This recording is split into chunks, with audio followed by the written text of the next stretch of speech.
My channel has mainly focused on Smash Ultimate for its lifespan, so it should come as no surprise that Sakurai's newest game, Kirby Air Riders, will make an appearance here, though that would also be because I played a lot of the original game growing up. There's a lot of things I could and want to cover regarding this game, lots of core mechanics about characters or machines or any of that, but when I thought about what my channel is best at, it led me to think about items, or what this game's equivalents are, copy abilities, and, well, items. The things from the red boxes and the things from the green boxes, you get it. Today I wanted to start out by talking about the 17 copy abilities found in this game, just generally going over what they do, how to use them, and maybe some fun trivia if I can think of it. And if people like this enough, then I'll cover all the other items and even more. We'll be going through these abilities in alphabetical order, starting with... The Steel Ball ability is one that makes its debut in Kirby Air Riders and can be copied when inhaling Rollazer.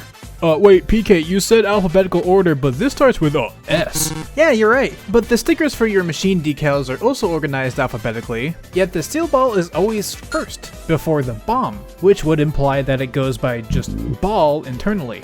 Yes, the name in Japanese is also just Steel Ball, so it's not just a localization thing. Anyways, this one will instantly turn you into a Steel Ball that runs along the ground for a short period of time. When you become a Steel Ball, you lose your ability to boost, with charges just gradually halting your speed and letting you change your direction. While the whole game is fairly momentum based, this ability really takes it to an extreme, with that lack of a boost and slightly slower acceleration making it kinda awkward at first, but having really good handling that lets you just keep the ball rolling. It can really give you quite the power trip if you're able to keep up the momentum, especially given how you're invincible while using this. To be honest though, that lack of a charge boost sometimes made me feel pretty sluggish, but I've grown to like it a lot more given just how tight the turning is and how easy it is to actually keep that momentum going. It's just so fun rolling around for a little bit, and it really is just a little bit, as if you pick up any other copy ability or item, it'll automatically cancel the Steel Ball, which is really important to note because your item pickup range while in the ball is actually a lot bigger than normal. So what would often happen for me was I would get into the Steel Ball, roll around for like 2 seconds, and then accidentally pick up something else and cancel it. Oh well. This was exacerbated given how your base stat increases also carry over to the ball, so at high speeds you'll be really racing around.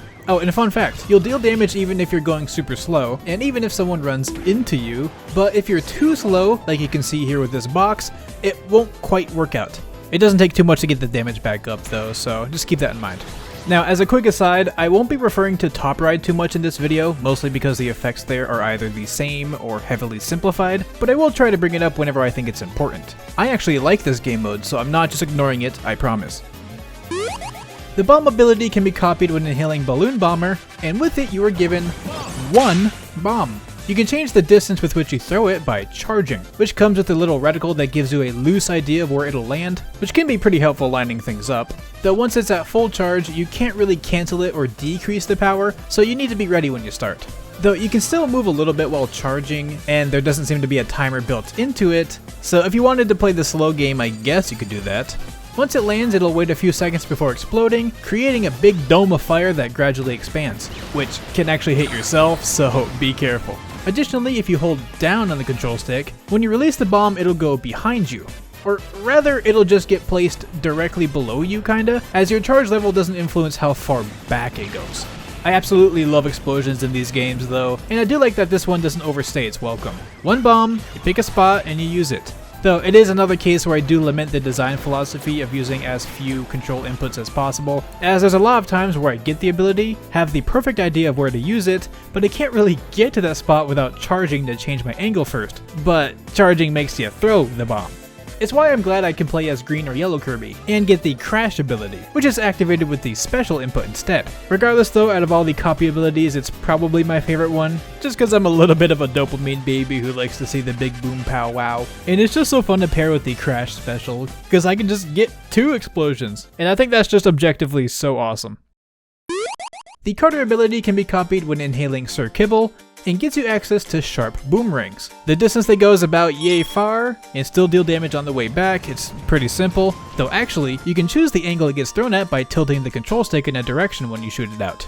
I do find this to be a little bit awkward though, given that's the same input as your movement. So there certainly were times where I wanted to throw it forward, but because I was also slightly adjusting my path, it got shot off to the side. But like, if you just tap the control stick in the direction at the same time you throw it, and then go back, you can still keep your movement mostly in check.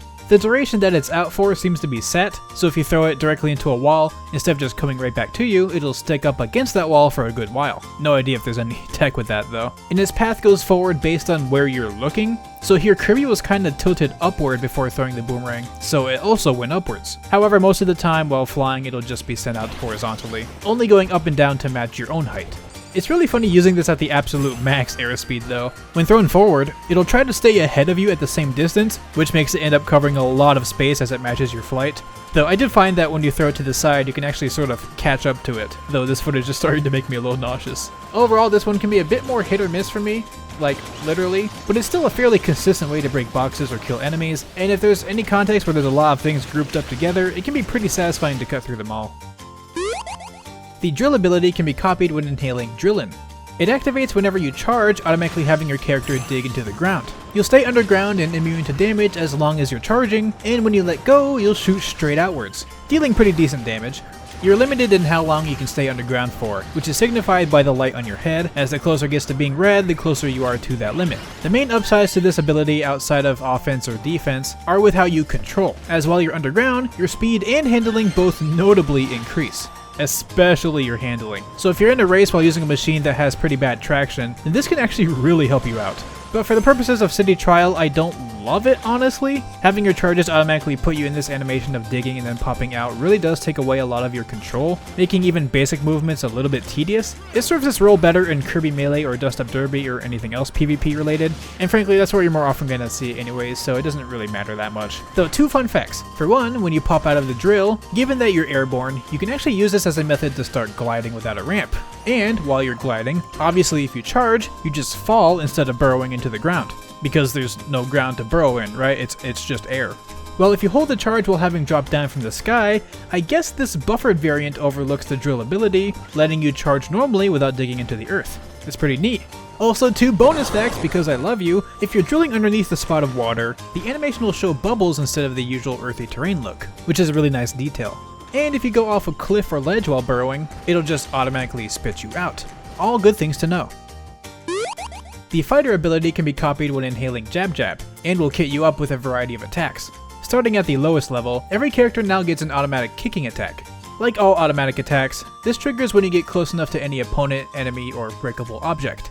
If your character already has an automatic attack, then this one will override it, making it a little bit redundant and in some cases maybe a downgrade, but given everything else it has, it's not that big a deal. Next, your quick spin will get replaced with a spin kick, being stronger than your base one and can be helpful for breaking objects. Or you could just charge, which will activate Vulcan Jab, an onslaught of punches that lasts as long as you're charging. Their damage on their own isn't huge, but being able to just sit next to a target and go berserk on them is really useful. I especially like this against bosses. And then when you let go of charge, if your boost meter was full, you'll unleash a Smash Punch. This is a short distance projectile with homing properties and solid power. If you have a lot of buffs or items that give you short charges, this can be really good to spam. Also, it's kind of funny how it's a short projectile even though when Knuckle Joe uses it in Smash, it's actually an infinite projectile. Anyways, I do like this copy ability. It does its job quite well, offering a form of offensive buff in all methods that you can choose.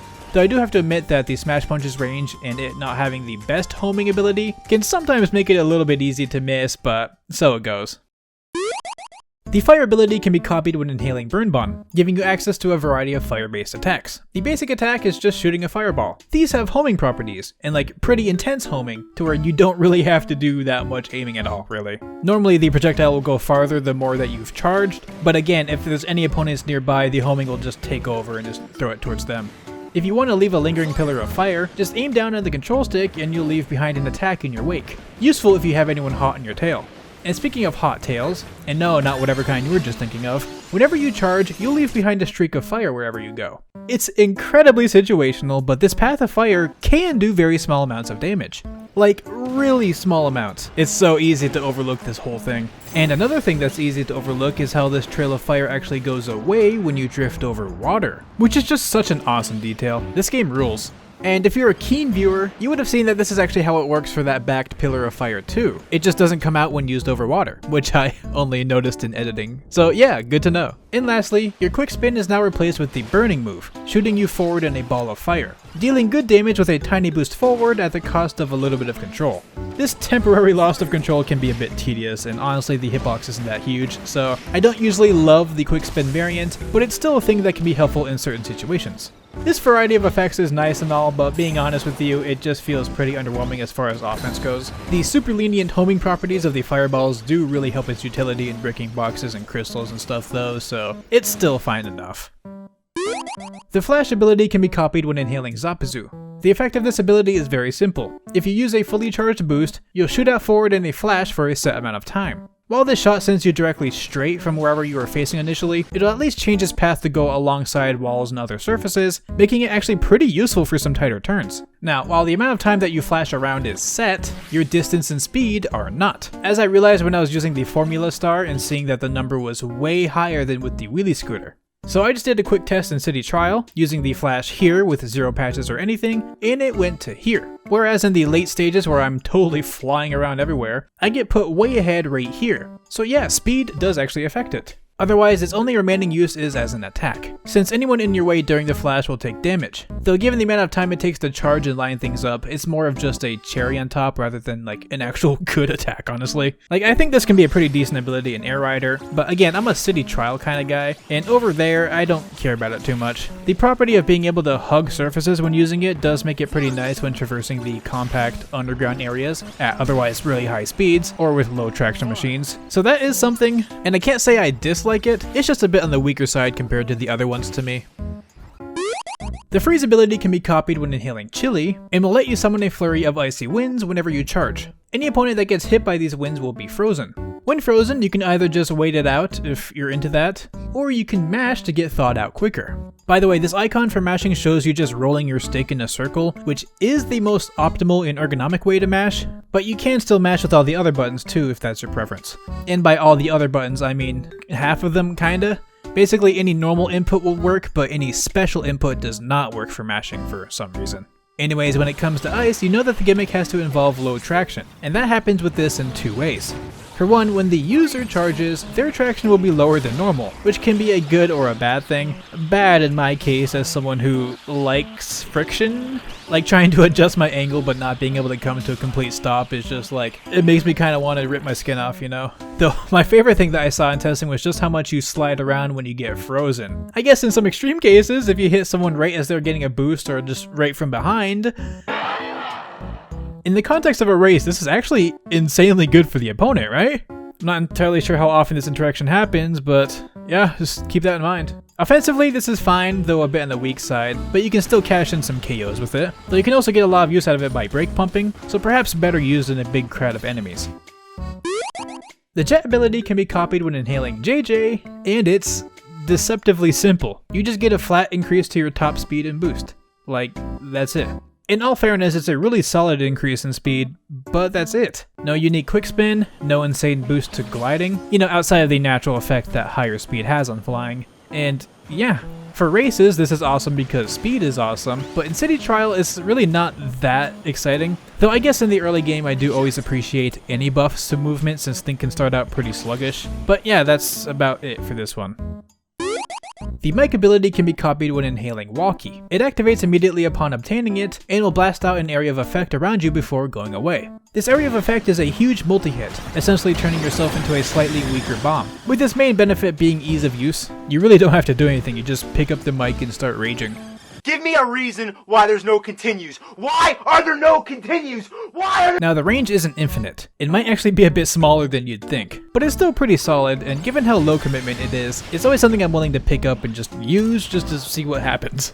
I mean, if it's basically just a bomb, then yeah, I love that. The missile ability can be copied when inhaling Bang Bang, and no, not the shrimp, and will automatically turn you into a missile that shoots forward. This is essentially this game's version of the bullet bill, including the placement requirement, as this is a pity comeback ability. You'll only get it when you're notably behind first place. Yes, this doesn't actually care about your placement number, but rather the distance between first place and you. As in this example, I'm in second place, but DDD is just so far ahead that I am just in the pity zone. So yes, the ability can only appear from these copy panels if you are behind. Anyways, the bullet bill comparison is actually very apt. Once you get this, you get rocketed forward super quickly, with your only control being how much you can tilt to the left and right. But otherwise, it's essentially just an auto racer. You might want to be a little bit careful with how much you tilt it left and right, since I did notice you can kind of slam into walls and obstacles and make it a little bit less effective, but it still mostly works fine. What's unique about this is that it also comes with an explosion at the end, when the ability goes away. Given how the timing of everything works, it can be pretty rare to actually hit an opponent with this attack, but if you spam the special button to remove the ability early, that'll trigger the explosion whenever you want. So it's directly tied to you losing the ability. I'm not sure if this is worth getting rid of it early, but to each their own.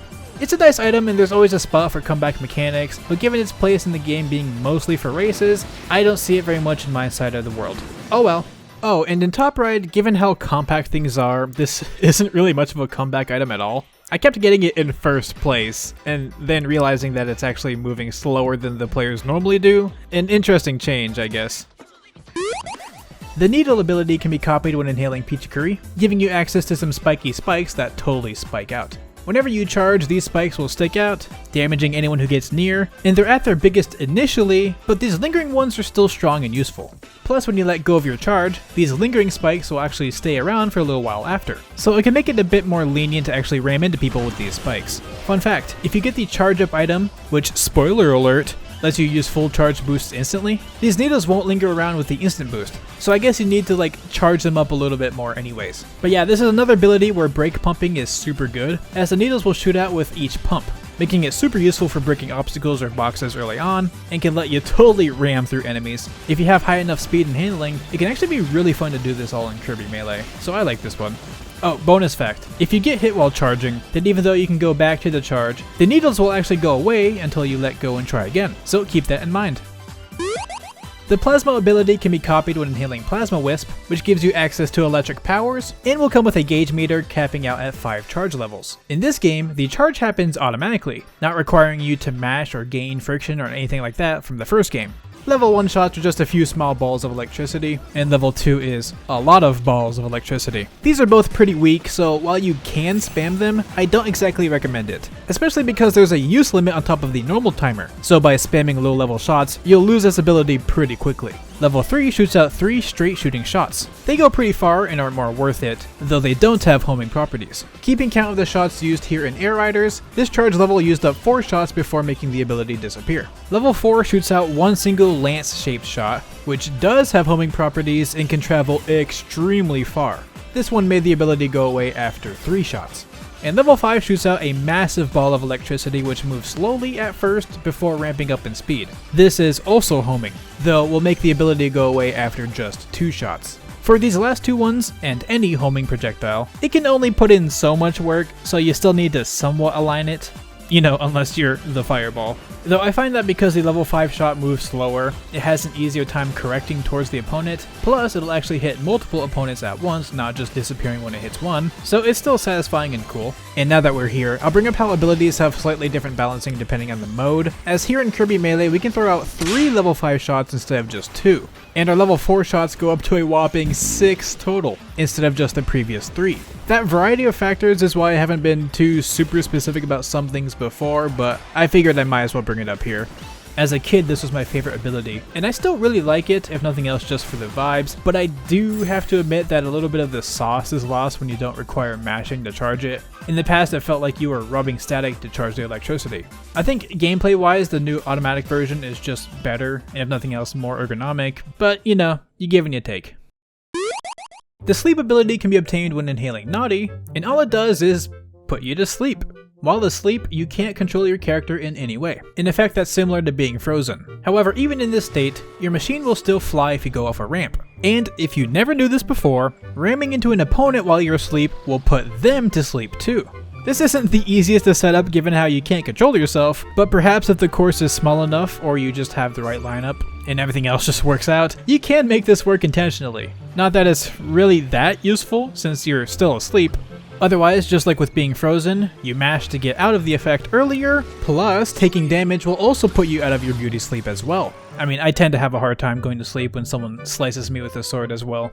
Oh, speaking of which, the sword ability can be obtained when inhaling Blade Knight, and despite how iconic it is, the mechanics are extremely simple, just giving you access to a powerful automatic attack. Even if your character already has an auto attack, it's still worth it to get this one due to the power upgrade. Like here I get to go from Meta Knight's dinky little slashes to these 3 big beefy slashes. But yeah, that's it. This is another ability I really like for boss fights, since I can just pop a squat next to them and just go absolutely crazy. Zero skill or thinking involved. And you know what? Sometimes simplicity is king. I like getting this one, even if it's a bit of a speed check. As if you're slower than your opponents, it won't really do anything. But if you're faster, you can hound them and just go to town. It's kind of fun. The UFO ability can be obtained when inhaling, and you'll never believe this, the UFO. Just like the missile ability, this one mostly serves as a comeback mechanic when you're really behind. It'll especially be common in its UFO form, and much like the haunted Dairy Queen signature stack burger in my apartment, it'll hover in front of you just begging to be consumed. Though you'll actually get the ability even if you just destroy the UFO. It has pretty high priority. But the enemy will go away if it remains untouched for like 10 seconds or so. As for the ability itself, it has really high speed and handling, controlling like a complete dream, and it even comes equipped with a blaster. This attack has 3 levels, which is charged automatically when not being fired. There's the base level, which is just a bunch of small purple orbs that you can spam, the second level, which happens when you give it any amount of time to charge, and is a blue blast that goes a bit farther, and if you let it charge all the way, you'll be able to shoot a big star projectile which goes super far. Now, it was hard to tell if it was just visual, but it looks like the projectile will disappear when your ability does too, instead of just staying out like any other ability would. Though when I did this star shot, it disappeared alongside my ability, but then kinda reappeared way in the distance, so I don't know. Just like the missile ability, this is one that I don't see too often over in the city trial world, but it does still show up sometimes in certain stadiums or city events, and I think it's just a fun ability. The wheel ability can be obtained when inhaling wheelie, and will instantly turn you into, guess what, a wheel! The controls of this ability are extremely similar to the wheelie bike, so you can consider yourself a bike type machine for the duration, giving you better turning and speed, but no gliding capabilities. So yeah, if you get this ability while in the air, you'll just go right down. This speed increase is fairly good, though still kept a bit lower than the jet ability. However, it's also got solid damage output by running over opponents, and also a pretty good quick spin attack. Like the steel ball, the speed increase is relative to your base rather than being a static number, so you know, if you're already juiced up with a bunch of patches, you can go totally crazy on this one. But also like the steel ball, this is considered more of its own machine rather than just taking your normal speed and adding to it. So for some super fast machines like the Formula Star, you might actually go slower while in wheel form. So just remember that. And that'll be all for the copy abilities of this game. I'm certain there's plenty of minor details that I didn't touch up on that I maybe could have. This was more meant to be a basic look into how they work for anyone either new to the game or who still can't purchase it for whatever reason. But I hope you were able to learn something new even if you've been playing this for a while. Be sure to show your support if you've made it this far, by the way, as usually the non-Smash content on my channel can kinda struggle, but I would be really happy if I could add this game to the rotation. If the feedback is good, I'll do this for the green box items in City Trial, including the top ride specific items, but if not, well, that sucks, but oh well. Regardless, thank you for watching, and an extra thank you to my patrons Burbo, Pixelboy, Raighne, So700, and everyone else for their incredible support. Stay casual, and I'll see y'all later.